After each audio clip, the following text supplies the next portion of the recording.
I don't know about you, but I find staring at a computer screen all day can be draining sometimes.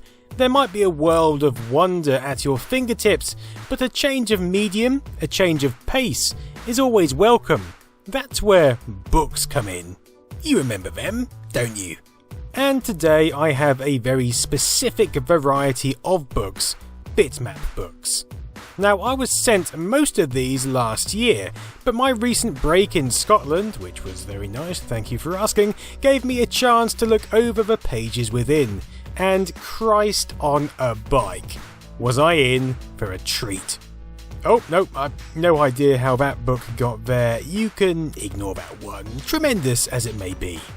So, allow me to begin with a tome dedicated to very possibly my favourite 8-bit micro, the Sinclair ZX Spectrum. From the cover alone, I knew this would be a glorious nostalgia trip, which could very almost render me unconscious. Being a brave soul, however, I turned the pages to discover print after print of blistering colour, crystal clear pixels, and a smattering of facts, interviews, information and anecdotes that could make a vicar wetter than the mast of a Titanic. This is the kind of book you can pick up on a whim and delve into, leaving you with a sense of nostalgic refreshment that only a trip to the 80s can bring. Seriously, let me give you an example. I popped open this book earlier to be greeted by a double spread of Fairlight. Seeing this imagery that big, that defined in your face makes it feel somehow more present, more real, and more like it felt when you were a kid. Like it's reaching out to you and pulling your very existence into a digital world. I looked at this image and my mind cleared. I remembered why I loved games like this, how it plonked you into a world which you could never experience otherwise. And then I went and played it on real hardware. If you're looking for a Spectrum nostalgia hit, then this is for you. Personally, I'm keen to get my hands on the new Master System book because I really like Master System games. I mean, I really like them. Oh, it's worth noting that the inclusion of the Spectrum colours in the bound bookmarks is really quite special as well. Okay, on to the next book. Can it hold up to the Spectrum experience? Well, if you're into point and click adventure games, then yes it can, although the more I play them on Twitch, the more disdain I have towards them. But even if you're not into these adventures, then I fail to see how you can't be captivated and drawn in by the pixel art on offer here. When you see it like this, static, defined, it really allows you to appreciate how much work has gone into creating these worlds. When you're playing a game, you're often caught up with what to do next, or you just get frustrated by how you're not progressing. But I often find it more enthralling to take a step back and admire where you are in this avatar-connected world.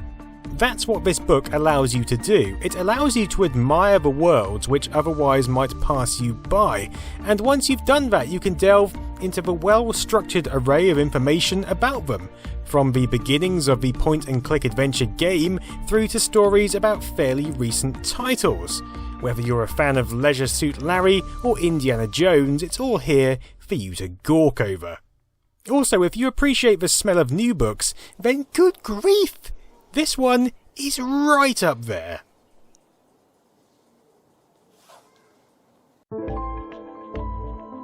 Okay, next book. Neo Geo, A Visual History. You might think this is the same as the Spectrum book, but Bitmap Books have taken a completely different angle here, one which is really more fitting for the hardware in question. Do you remember when the Neo Geo appeared? There was such a commotion, such a buzz about it. But do you remember playing your own? Well, you might do, but it's less likely because they were far more expensive and rare than your run-of-the-mill contemporary systems. In that respect, it makes sense that the mystique of the hardware and the physicality of the games takes up a large chunk of this volume. Here we have what you couldn't see in the wild. We have the hardware laid out in a seductive manner for all to enjoy.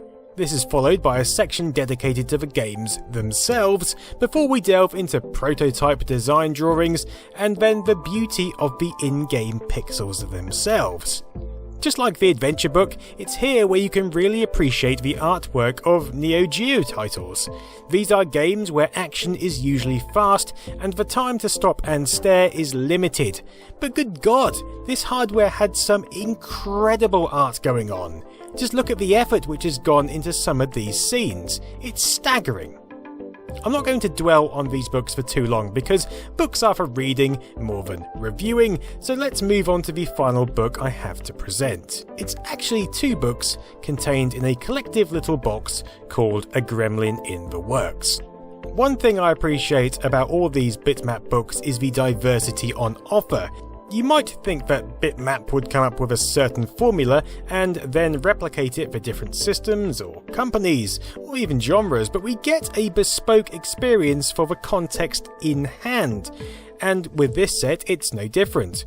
Whereas the previous books were dominated with visual splendour, here we have a more text-heavy experience, but it's an experience which is justified, because there's a lot of story to share concerning Gremlin graphics. Most pages are taken up with interviews of the people involved, but we do get pages dedicated to the games, artwork and concepts which have fallen out of this wondrous game studio over the years. There's too much information here to convey in a video, or there's too much for me to be bothered to convey, unless I was making a video dedicated to Gremlin graphics. But suffice to say, if that's your interest, then these books cover what you need, with each dedicated to a different era in the company's history. Anyway, there's some books from Bitmap Books. As I was kindly sent them, I wanted to share them with you, and now I have done so. My conscience is at ease and my nostalgia is increased. Thanks for watching. Have a great evening.